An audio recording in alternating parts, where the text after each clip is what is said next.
আসসালামু আলাইকুম everyone, welcome back to my channel recipes by Filza's mom. আজকে আমি আপনাদেরকে তৈরি করে দেখাবো মিঠাই স্পেশাল উচ্ছে বাবুর সন্দেশ রেসিপি। খুবই কম উপকরণে এবং খুবই কম সময়ে আজকে আমি আপনাদেরকে এই উচ্ছে বাবুর সন্দেশের রেসিপিটি করে দেখাবো। দেখতে তেতো আর খেতে মিষ্টি এই সন্দেশটি আপনারা একবার বাসায় না বানালে বুঝবেন না যে এটির স্বাদ কতটুকু। তাই আমার আজকের এই উচ্ছে বাবুর সন্দেশের রেসিপিটি শিখতে চাইলে আপনারা ভিডিওটি না টেনে সম্পূর্ণ দেখতে থাকুন। আশা করছি আজকের ভিডিওটি আপনাদের কাছে অনেক বেশি ভালো লাগবে। ভিডিওটি ভালো লাগলে ভিডিওতে অবশ্যই কিন্তু একটি লাইক দিবেন, আর চ্যানেলে নতুন হলে চ্যানেলটি সাবস্ক্রাইব করে পাশের বেল আইকনটি বাজিয়ে দিবেন।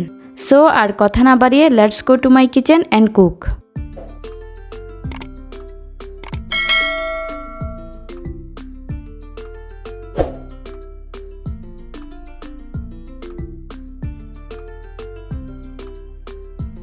সন্দেশ তৈরি করার জন্য আগে আমাদেরকে ছানা তৈরি করে নিতে হবে। তাই এখানে আমি একটা পাত্রে প্রায় 1 লিটার পরিমাণে দুধ চুলার মিডিয়াম হিটে গরম করতে বসিয়ে দিয়েছি। এখানে আমি আজকে ছানা কাটার জন্য লেবুর রস ব্যবহার করব, তাই এখানে আমি লেবুর রস নিয়েছি 3 টেবিল চামচ পরিমাণ। তবে আপনারা চাইলে ভিনেগার দিয়েও ছানা কেটে নিতে পারবেন। দুধ ফুটে উঠলে আমি একটা স্প্যাচুলা দিয়ে এই দুধগুলোকে নেড়েচেড়ে চুলাটা বন্ধ করে দিয়ে এই দুধগুলোকে হালকা ঠান্ডা করে নিব। অনেকেই একদম গরম দুধের মধ্যে ভিনেগার মিশিয়ে ছানা কাটে, তবে সেক্ষেত্রে সেই ছানাগুলো শক্ত হয়ে যাওয়ার সম্ভাবনা বেশি থাকে। তাই অবশ্যই ছানা কাটার সময় এই বিষয়টি খেয়াল রাখবেন। আবার বেশি ঠান্ডা করতে যাবেন না, সেক্ষেত্রেও কিন্তু ছানা কাটা হবে না। অর্থাৎ অতিরিক্ত গরমের চেয়ে একটু ঠান্ডা করে তারপর লেবুর রস বা ভিনেগার মিশিয়ে নেবেন।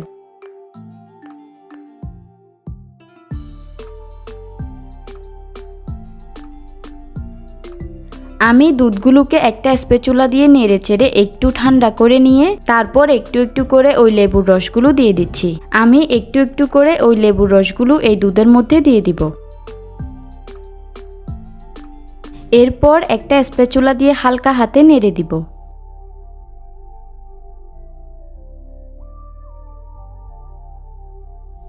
দেখুন আমার ছানা কাটা কিন্তু অলমোস্ট হয়ে গিয়েছে। যখন দুধ থেকে ছানাগুলো কেটে পানিগুলো এরকম হালকা সবুজ রঙের হয়ে গিয়েছে, তখন বুঝবেন যে পারফেক্টভাবে ছানা কাটা হয়ে গিয়েছে। এবার সাথে সাথেই এই ছানাগুলোকে ছেঁকে নিতে হবে। এই অবস্থায় ছানাগুলোকে পাত্রের মধ্যে রেখে দিলে কিন্তু ছানাগুলো ওভারকুক হয়ে যাবে, তাই সাথে সাথেই এগুলোকে ছেঁকে নিতে হবে। আমি এখানে একটা পাতলা কাপড়ের মাধ্যমে এই ছানাগুলোকে ছেঁকে নিচ্ছি। এখন এই ছানাগুলোকে পরিমাণ মতো নর্মাল পানি দিয়ে ধুয়ে নিব। লেবুর রস বা ভিনেগার দিয়ে ছানা কাটলে অবশ্যই কিন্তু ছানাগুলোকে পানি দিয়ে ধুয়ে নিতে হবে। পানি দিয়ে ধুয়ে ফেললে ছানার টক ভাগটা চলে যাবে। পানি দিয়ে ভালো করে ধুয়ে নেওয়ার পর এবার আমি ছানাগুলোকে হালকা হাতে চেপে এক্সট্রা পানিগুলোকে চিপে ফেলে দিচ্ছি। এরপর এই ছানাগুলোকে এভাবে করে ঝুলিয়ে রাখবো একটা জায়গায় 30 মিনিটের জন্য। ঝুলিয়ে রাখার ফলে এক্সট্রা পানিগুলো নিজে নিজেই পড়ে যাবে। ফিরে এলাম 30 মিনিট পর।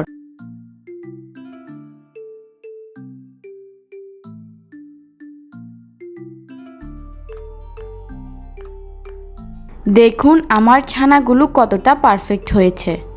আপনারা এই সবগুলো স্টেপ ফলো করে যদি ছানা তৈরি করেন তাহলে আপনাদের ছানাও এরকম পারফেক্ট হবে। এরপর আমি এই ছানাগুলোকে হালকা হাতের সাহায্যে একটু মথে নিচ্ছি।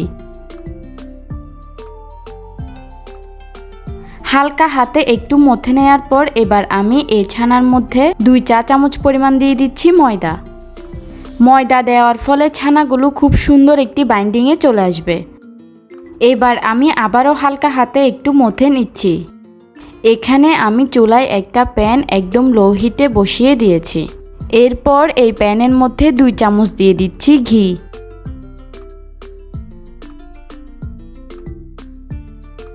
ঘি হালকা একটু গরম হয়ে গেলে এবার আমি মথে রেখে দেওয়া ছানাগুলো এই ঘিয়ের মধ্যে দিয়ে দিব। এখন একটা স্প্যাচুলা দিয়ে ভালো করে নেড়ে দিব।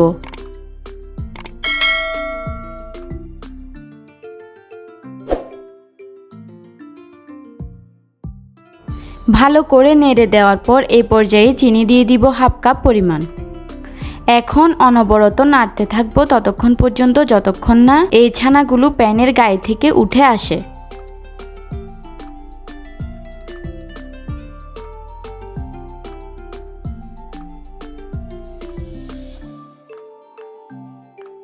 অনবরত নাড়তে নাড়তে যখন এই ছানাগুলো প্যানের গায়ে থেকে এরকম উঠে আসছে, সে পর্যায়ে আমি চুলাটা বন্ধ করে দিয়ে এগুলোকে চুলা থেকে নামিয়ে নিব।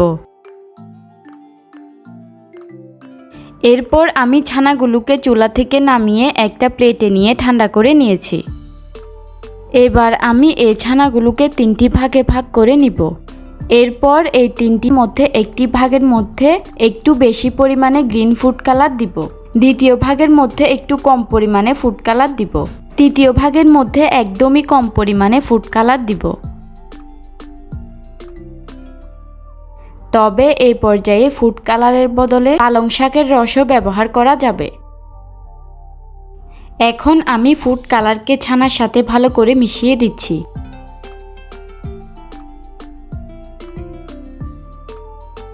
সবগুলো কালার আমি এভাবে করে মিশিয়ে নিব।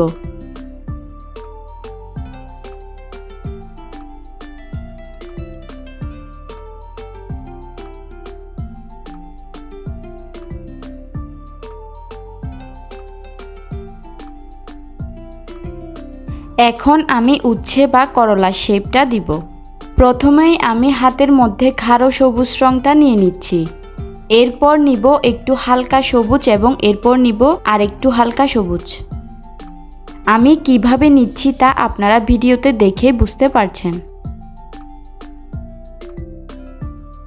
এরপর আমি হাতের তালুতে হালকা করে চেপে করলার শেপটা দিয়ে দিচ্ছি।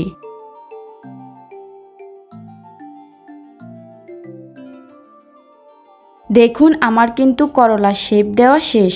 এবার আমি করলার উপরের এবড়ো থেবড়ো অংশগুলো তৈরি করে নিব। সেজন্য আমাদের লাগবে একটা কাঁটা চামচ আর একটা চিমটি। প্রথমেই আমি কাঁটা চামচের সাহায্যে এরকম করে লাইনের মতো করে নিচ্ছি।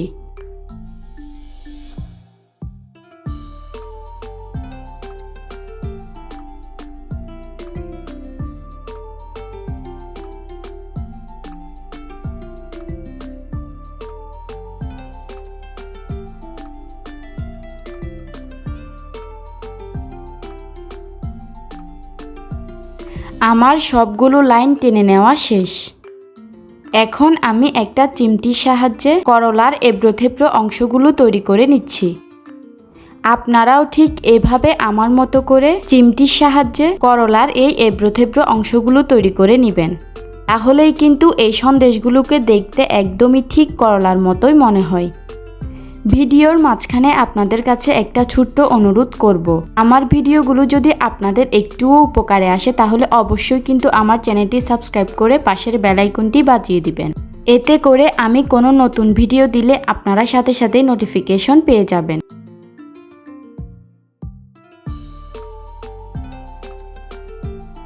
দেখুন এভাবে করেই কিন্তু কত সহজেই কিন্তু আমাদের একটি করলার সন্দেশ তৈরি হয়ে গিয়েছে।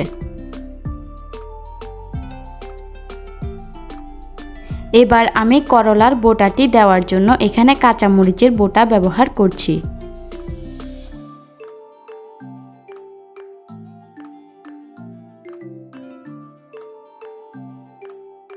দেখলেনই তো কত সহজেই কিন্তু আমার আজকের এই মিঠাইয়ের তৈরি করা সেই উচ্ছে বা করলার সন্দেশ তৈরি করে নিলাম।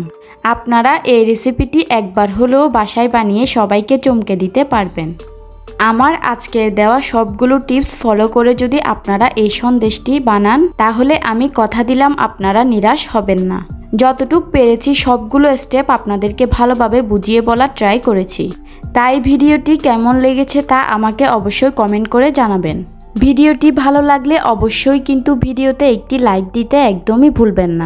ভিডিওটি এতক্ষণ না টেনে সম্পূর্ণ দেখার জন্য সবাইকে অসংখ্য ধন্যবাদ জানিয়ে আমি আজ এখানেই বিদায় নিচ্ছি। আল্লাহ হাফেজ।